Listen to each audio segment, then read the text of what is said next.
I'm your host, Grayson Brulte. Welcome to another episode of SAE Tomorrow Today, a show about emerging technology and trends in mobility with leaders and innovators to make it all happen. On today's episode, we're absolutely honored to be joined by SAE J3311 committee members, Maria Soledad Elli, Donald Gignac, and Simone Palombi.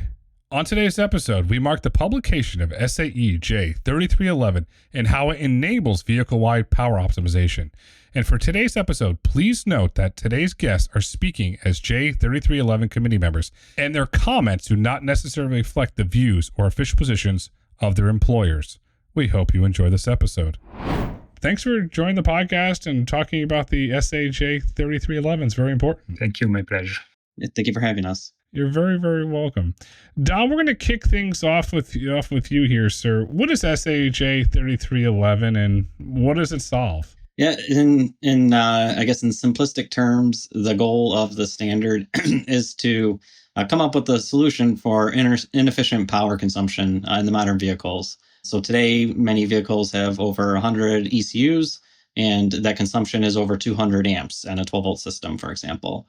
So the standard is targeting the components that traditionally in internal combustion engine vehicles were okay to consume massive amounts of energy because the alternator was ample to source it.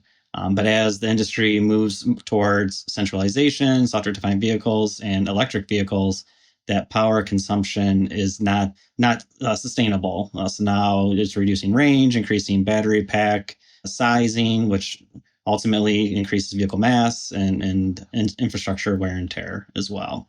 And there is a lack of standardization vehicle-wide as well. So many automakers come up with their own proprietary power strategies, and then that basically drives silos into the supplier network, where now every tier one would have individual requirements and validation verification strategies for different OEMs.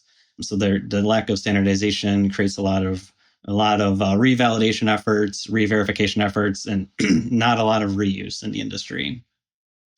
The other main aspect is the complexity. As vehicles are becoming more and more complex with ADAS and autonomy, the more stringent and economy and range regulations as well, the standardization is needed to help manage the power policies to deploy safe, performant, and OEM differentiation industry-wide. Maria, this seems that you can't turn the news on and read the newspaper without reading about data centers and energy. It's everywhere. And this seems to me, for automotive, you're trying to solve a problem that they're trying to solve on the data center side.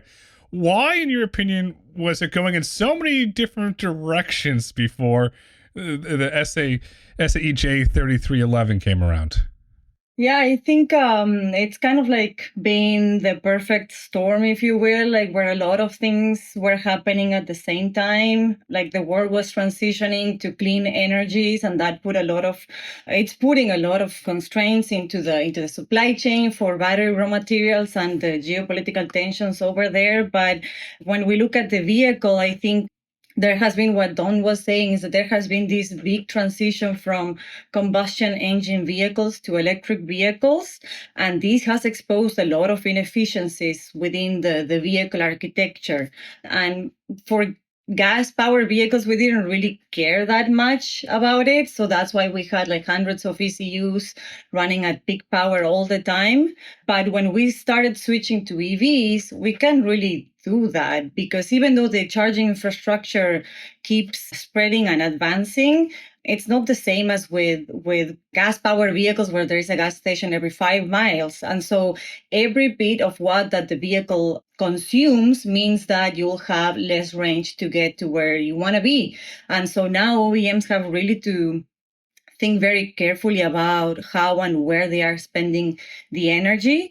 And that also combined with the fact that we are also transitioning to software-defined vehicles, and we're adding more sophisticated and advanced experiences inside the vehicle cabin, like gaming experiences, immersed audio use cases are coming to newer vehicles.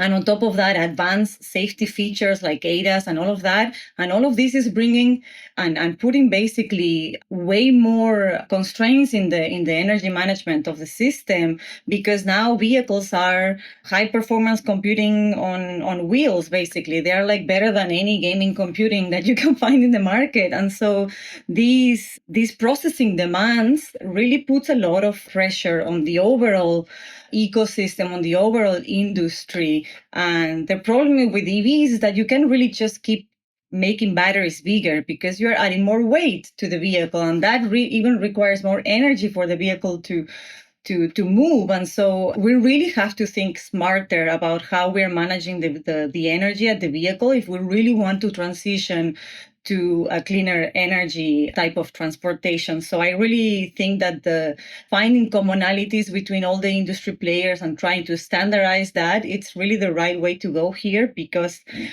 demand for raw materials for batteries, for example, is really falling behind. The production is falling behind the demand. So we really have to think about this differently. And that's what we're trying to achieve with the standard.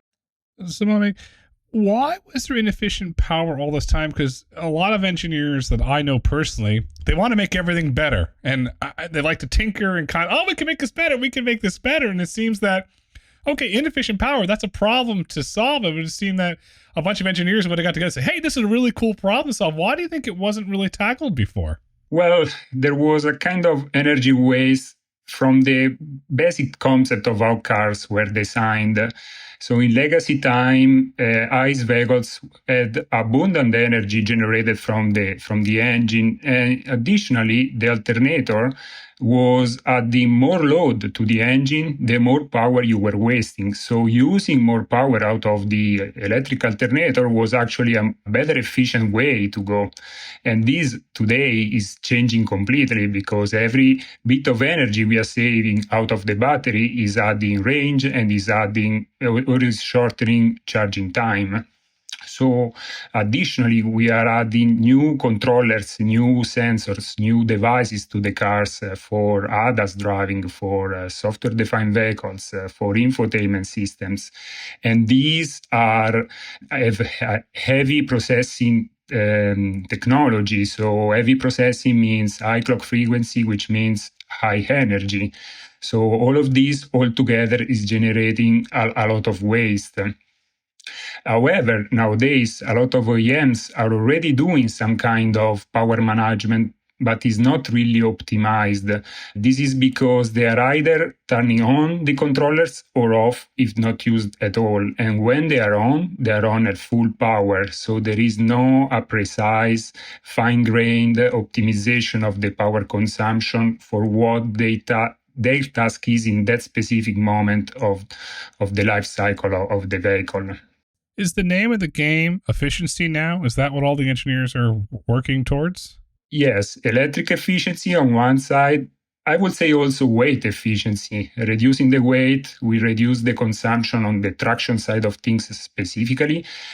And these can generate an avalanche effect, because less weight means less energy means smaller battery, which means less weight, and so on and so forth.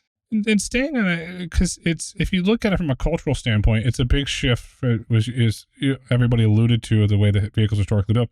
How are the cultures, the engineering cultures, buying into this and saying, hey, wait, there's a new way to architect this? Well, I would say in some sense, there is no other way around. It's a new concept, it's a new architectures, and the sooner this mindset sticks, the better. It's not by chance that Tesla, that started to design everything from scratch, is kind of leading the way in this EV industry. Carrying over a lot of legacy stuff is not the optimal way for the reason I already mentioned in terms of power consumption, but in terms also of what is required to each and every controller within an electric vehicle architecture.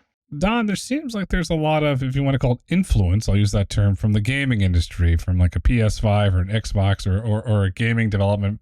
Maximum power, maximum efficiency, and then obviously if you go into portable, the Nintendo Switch, you need to have it all together. Am I reading those parallels right there? There is a significant amount of parallels.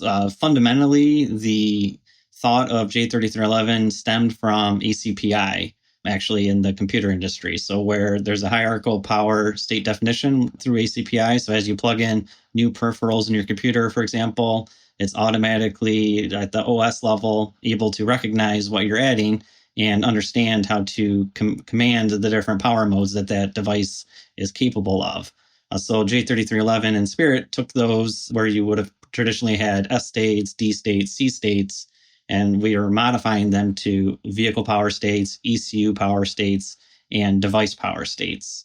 And so by doing that, we're creating the hierarchical system where a central power management policy owner, which would be some software controller that resides in, could be a central compute ECU, could be some kind of lower level ECU that is, more available to be able to command the vehicle-wide power strategy. But in general, that's kind of where the framework started from. Is this all possible today because of the growth of SDVs, which for the audience are software-defined vehicles? Is this what's enabling this to become a reality? I would say that's part of it. The bigger scope of it is the lack of the standardization around the power strategy and the maximizing the reuse that we could achieve through the ecosystem. So as software-defined vehicles evolve, there's the supply base that will want to plug and play essentially into the OEM network. So then as part of SDV, you can have some central host that has many devices connected, like screens, buttons, switches, motors, etc., actuators, etc. And at the software-defined vehicle OEM level, they have the higher level software that is agnostic to what devices are plugged in. That's all solved at the lower level, where they have essentially agnostic interfaces to the peripherals that could be plugged into the vehicle. Maria, each OEM has different vehicle designs, different interiors, different functions, different screens, more screens, less screens, smaller screens, bigger screens. They're all different. They all make great products. How do you see different OEMs from a global perspective adopting the SAE J3311 standard? Is it going to go to the supplier level? Is it going to go to the OEM level? Where do you kind of see it being implemented? Well, I think the point of the standard is trying to define a framework that applies to the entire vehicle platform. And so when we started thinking about, how that would look like, it was really obvious that the automotive industry and the automotive ecosystem is very complex, has very complex relationships between like tier ones and OEMs and software vendors and all of that. And so we really needed to think about a standard that allows interoperability, that allows differentiation, that is flexible, customizable to some degree, but also that basically sets a some sort of like architecture, so to say, to actually do the power management that we want to do. And so within the standard and this hierarchy that Don was mentioning about power states, we kind of like created these customizable vehicle power configurations where each OEM can basically predefine custom power strategies that kind of like dictate how much power individual components, ECU devices, actuators, and things like that can use, but that these are based on context, infer from what the vehicle is actually doing, whether the vehicle is doing highway cruising or whether the vehicle is sitting a charging station. So these kind of like power configurations really kind of like act as directives that the OEMs can set based on their preferences in terms of like where to optimize the power versus where to give more, powerful features inside the vehicle experience. And these power configurations can be triggered based on external factors or even like internal factors like user preference. So for example, an OEM could define that during your normal operating vehicle state where the vehicle is driving itself, you could have, thinking about an EV, in this case, you could have a sports mode where the electric motors are basically are at peak performance. So basically you have all the full power of your electric motors, but a particular OEM could also set up an eco mode where one of the electric motors is basically powered down, and the HVAC system is also kind of like powered down or like throttled down so that the vehicle doesn't consume much energy. So these configurations are realized in these what we call vehicle power configurations that you could set in different driving modes that basically dictate how the vehicle as a platform is consuming energy, because the energy profiles can vary based on the use case or the driving conditions or the driving scenarios. For example, an EV robotaxi operating in urban environments may have distinct power management strategies compared when it's doing highway cruising, because of, during urban environments, you can leverage regenerative braking. And by having a framework or like interfaces that allow you to basically centralize all of these information and the status of components inside the vehicle, then OEMs can basically tailor and specify specific strategies to basically optimize and make the vehicles more efficient. And therefore, that could have implications into more range or like smaller battery size, less weight, like what Simone was saying. So we are trying really to come up with a standard that is flexible enough that also allows for differentiation through these power profile configurations, making sure that we try to accommodate the many various different use cases that OEM may have, and also that satisfies the entire automotive ecosystem. Simone, is that all controlled by software from the OEM? They put in their proprietary software, and do you want to say benchmarking to these standards? Well, it's mainly controlled by software, but there is also a hardware implication into that. So from the software point of view, we have defined interfaces, data structures, and roles to achieve the power management goal. So in terms of role, there is a hierarchical structure starting from a central system power management that ideally resides in one of the few high-power computing units in a future SDV-based vehicle architecture. And this controls all the power state of every other device and smart sensor and smart actuator that can live within the vehicle. And the interfaces between them are standardized, and the data structure that are shared between those elements, data structure that contains information like what is your power consumption at every moment, what is your role within the car, what is your functional safety impact within the car. And in terms of power states, we differentiate between vehicle level power state, starting from 0 to V5, for example.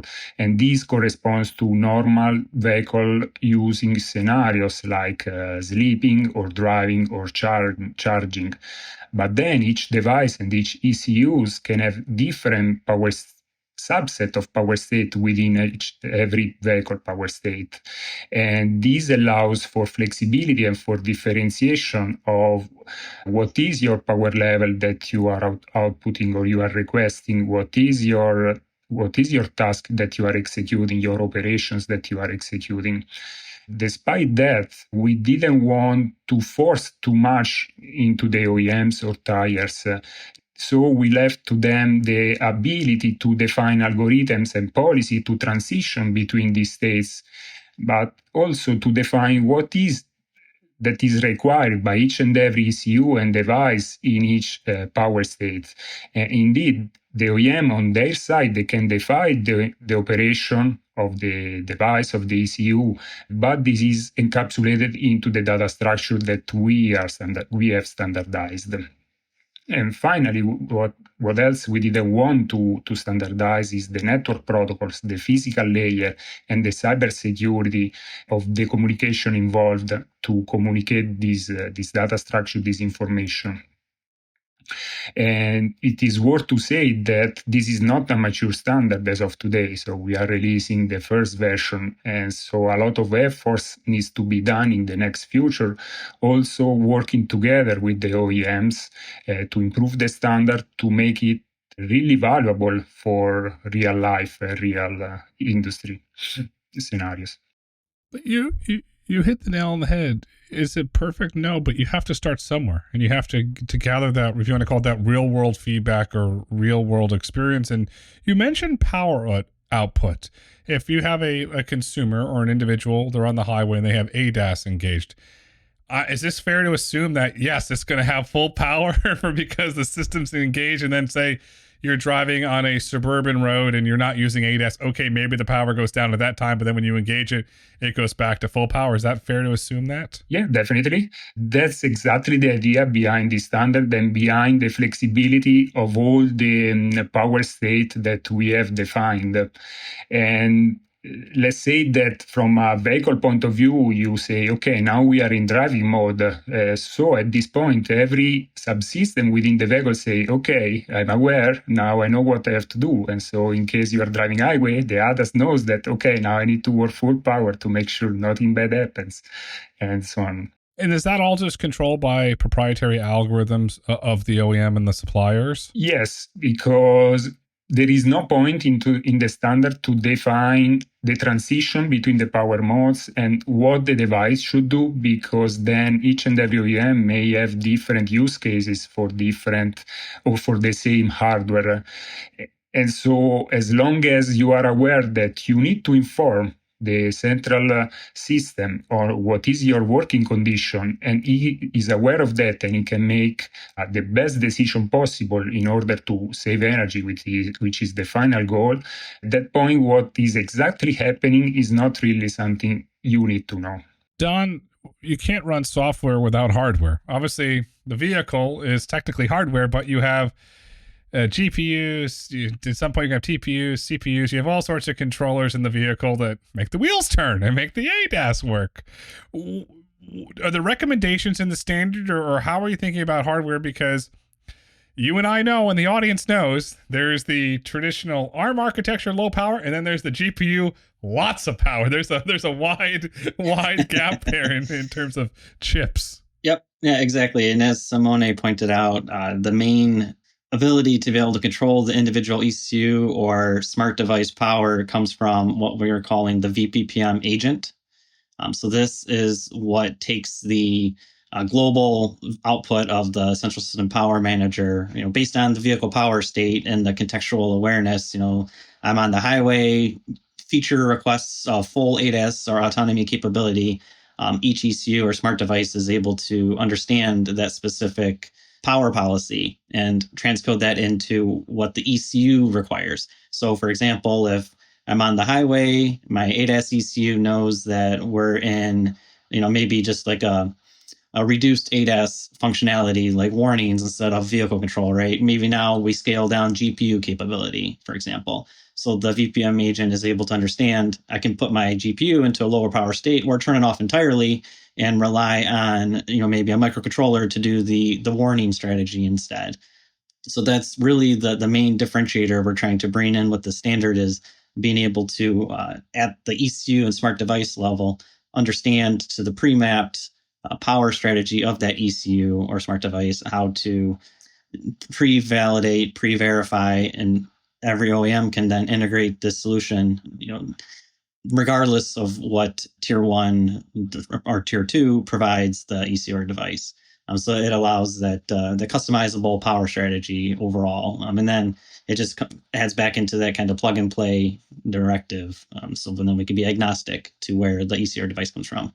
Let's think about this from an electric vehicle standpoint. Has the community worked with any of your OEM partners to come up with, you want to call a hypothesis of what type of range could be increased or the weight of the vehicle could be decreased when you put this in? Have you done any research on that or published anything around that? There's been some initial studies completed. So we're seeing about 30 to 40% power efficiency savings, and that's purely based on the energy savings that we can prescribe. Also kind of fed in from the ACPI savings as well. But there has been some studies completed to back up the claims of the 30 to 40% energy savings, just alone by not having every ECU or device at full power. Maria, that raises the question. The car is a giant screen. It's a rolling screen, and some cars have multiple screens or hyper screens and all sorts of screens. How much power are the screens taking, and is the standard can it adapt, if you want to call the power of the screen based on certain functions or functionalities? Where does that go? Because it seems that where automotive's going, the screen's going to play a larger and larger role in the vehicles of the future. I think it really depends on the OEM's strategy here, and it really depends on what each OEM is trying to accomplish with their own products. Some OEMs have products that are more like top of the line, where some of the like wide screens play a big role for not only just entertainment purposes, but also for safety features as well. But I think so. At the end of the day, it really depends on the OEM's value proposition. But so there isn't really a single answer. I think at the end of the day, what we're looking for with the standard is to basically provide this common layer where everybody can start building on top and realizing energy savings. And the more efficient vehicles become, the more benefits come along the way, not just on energy savings, but the more energy efficient you become, the smaller the battery you need and the less weight the vehicle has to transport from point A to point B. And therefore, the more energy the vehicle actually has for doing whatever functionality it has to do. And so there is this virtuous cycle that when you start realizing energy savings, you start unlocking all of these by side products. And if you take into account that the vehicle's battery is about 30 to 40% of the price of a vehicle, the benefits of being more energy efficient, it's not just about reducing the weight of the vehicle or increasing the range, it's also reducing the costs. And so we really don't think there is a single solution or a single combination of things,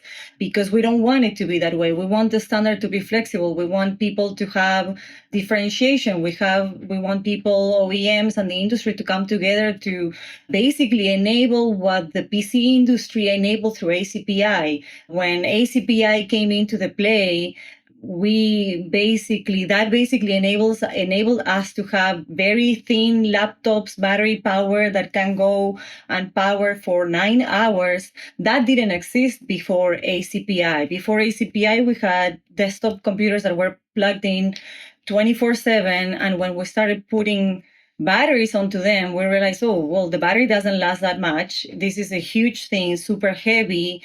How can we basically start collaborating better with the industry and the ecosystem to have a better way to manage the power in a centralized way and start unlocking all of these potential benefits that go beyond like battery size and capacity and cost savings. The use cases and like laptops keep getting thinner and thinner, and even though vehicles won't get thinner and thinner, they will get lighter and lighter, but with more features on them. So we hope there is going to be a better balance between energy usability and features that can be added into the vehicles as well. So we hope that this standard is a starting point for unlocking that. We don't know exactly that will look like in the future, but that's also part of the goal of the standard, to allow whatever people want to do, basically. And so, I guess there isn't a single answer when we start thinking about what to balance and what are the trade-offs. I think everything is a valid solution here. Which is wonderful, because if the vehicles get lighter, you look at the impact on tire residue on the roads. You look at the impact on the roads. There's a lot of, if you would call it positive environmental impact, the cost saving from a taxpayer perspective of paying for those. There's a lot of good in this standard that goes across. And Simone, thank you so much for highlighting that. You want to call it multiple verticals, but Simone, the big issue is implementation and adoption. Okay, so the standard was built to do good, and it could do a lot of very good things, but how does that first step happen where no OEM says, you know what, I'm going to implement this, and then, they implemented it, I got to follow.